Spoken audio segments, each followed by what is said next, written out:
This is a total recap of Vikings Valhalla Seasons 1 and 2, giving you everything you need to know before watching the third season. Vikings from Denmark have established a settlement in 11th century England. During a feast, their leader, Sten, announces that his brother, young Prince Harold, will be heading to Norway. Sten, on the other hand, will be embarking on a journey to London where he'll be meeting with the king. Upon their arrival, the king informs Sten that he plans to exterminate all Vikings. Sten and his fellow Vikings are then murdered, and back home, everyone in their village is killed as well. And then enters Leif Erikson, as well as his sister Freydis. Freydis meets this guy named Harold, and these two totally wanna have sex. So Freydis is in search of the man who left this gnarly scar on her back, and she finds him, a Viking by the name of Gunnar. He is a Christian Viking as opposed to being a pagan Viking, and he intends to convert them all to Christianity. Freydis, however, kills Gunnar later that night, landing both her and her brother in jail. It is then agreed that to pay for Freydis' transgressions, Leif will join their fight against the Saxons. Once arriving in England, the Vikings commence their attack and they slaughter a small village, just like we saw the Saxons do to the Vikings a little earlier. We then learn that the king has become quite ill and has died, so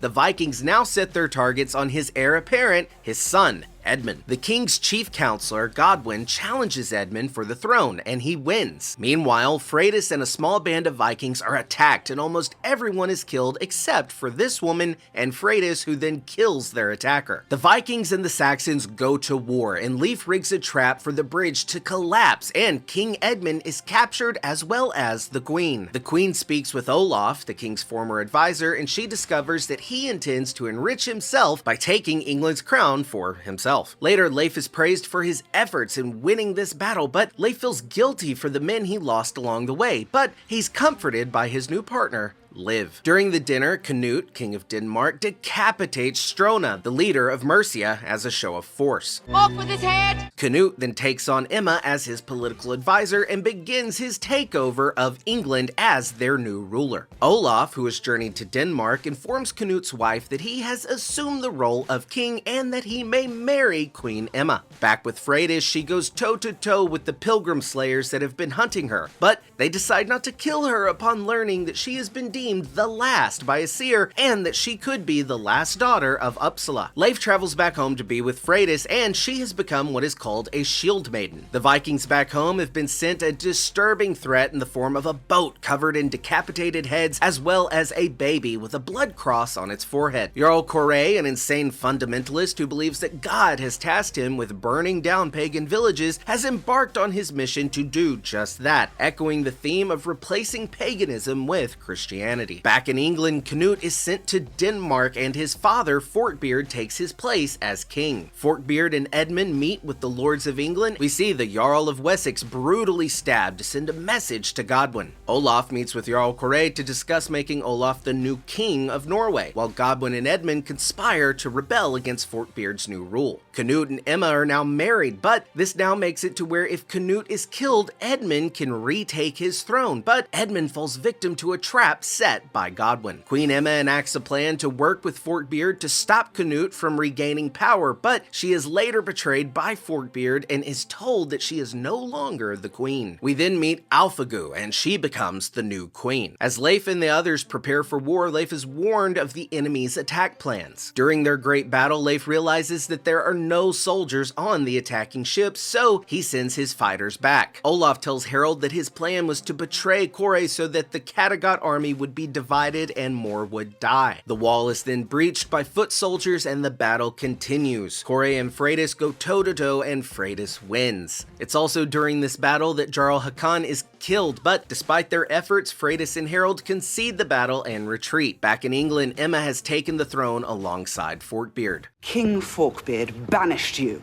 No, he needed time to find his fleet, which my charade and your trip to Mercia provided him. This charade put on by Forkbeard allowed for Canute's hidden army to be found. Forkbeard's ships then take Kattegat, and Olaf has no choice but to retreat. Leif is now in search of Olaf with plans to kill him for killing his beloved Liv. But we learn that Olaf has been taken captive by Forkbeard. Forkbeard threatens to kill Olaf's son, Marcus, if Olaf doesn't agree to protect Forkbeard's grandson, Sven, who has just been crowned the king of Norway. Harold and Freydis have been in hiding, hiding following the big battle in the season 1 finale, and she is pregnant with Harold's child, but Harold does not know. Harold is tired of hiding and says that he must fight his brother Olaf for the throne. Olaf, on the other hand, has placed a bounty on the head of Harold as well as Freydis. The seer returns to speak with Freydis and shows her the markings confirming her role as keeper of the faith. Back in Kattegat, Leif meets a man called Jorundr. Leif learns about the bounty on Harold and Freydis and takes out Olaf's men before they can attack. Back in England, Godwin saves Emma from an assassination attempt involving poison. Jorundr joins Leif, Harold, and Freydis notices that he too has a seer's symbol. Freydis reveals to Leif that she's pregnant, but asks that he not tell Harold. Olaf and his attackers return to kill Freydis, Harold, and Leif, but they escape in Jorundr's boat. The group later parts ways. Freydis and Jorundr go to Jorundr's home of Jomsburg, while Harold and Leif travel to Novgorod to request help from Harold's uncle, the prince. When Freydis and Jorundr arrive, Freydis is asked by Harrekr as well as Jorundr's mother, Gutrid, to lead a new Uppsala. Back with Leif and Harold, they have come across people using opium to communicate with the dead. Leif tries this opium and falls into a trance where he sees his late beloved live. Harold's uncle ends up denying the request for fighters, so instead Harold turns to pit fighting to raise the money needed to form an army. Vedemir sees Harold's efforts and is moved to offer financial support if Harold helps him deliver something or someone to the Byzantine emperor. Harold meets a slaver called Jester who agrees to help with the use of his boat because he believes that having Vikings aboard the ship will help protect his boat from an attack. Harold and Leif set out to find a crew. They meet Kaisin, Batu, and Curia. Freydis has befriended a young girl named Hrefna who has proven to be quite the strong warrior. Olaf and his army prepare for their journey. Godwin then learns that Elfwin has died and he informs the queen that he is finished with her. After being locked up by Harrekr, Freydis' water breaks and she travels to a temple to deliver the child herself, and she names her newborn son after Harold. Harrekr takes the baby Harold away and falsely claims that Freydis has fallen ill. Jorundr helps Freydis escape with the young Harold, but they are captured and she is forced to abandon her son. Freydis then fakes her own death and Harrekr frames Jorundr and has his hand cut off. Emma and Agnar soon learn about Godwin's guardian, the bear, aka John Fletcher, who is now dead. Canute returns to England and learns of Elfwin's death. To make up for this death, he betroths his young niece to Godwin. Freydis returns and seeks a battle to the death with Harrekr. She loses, but she inspires the people to step up and overthrow the king by stoning him. Jorundr escorts Olaf to Jomsburg. Olaf requests that baby Harold be taken and raised as a Christian like his father, but Freydis naturally declines. Olaf and his forces then arrive at the Sentinel, but Jorundr betrays Olaf and Freydis and helps lead Olaf and his army into a trap where they are burned alive. She then stabs Olaf with a spear. Freydis then delivers young Sven to Kattegat as a token of peace, and it is revealed that the special someone to be delivered to the emperor was Elena. They then embark on their new journey. I've been your host, Colton Ogburn, and I'll see you on the next Total Recap. What about the guy you lobotomized? Did he get a refund?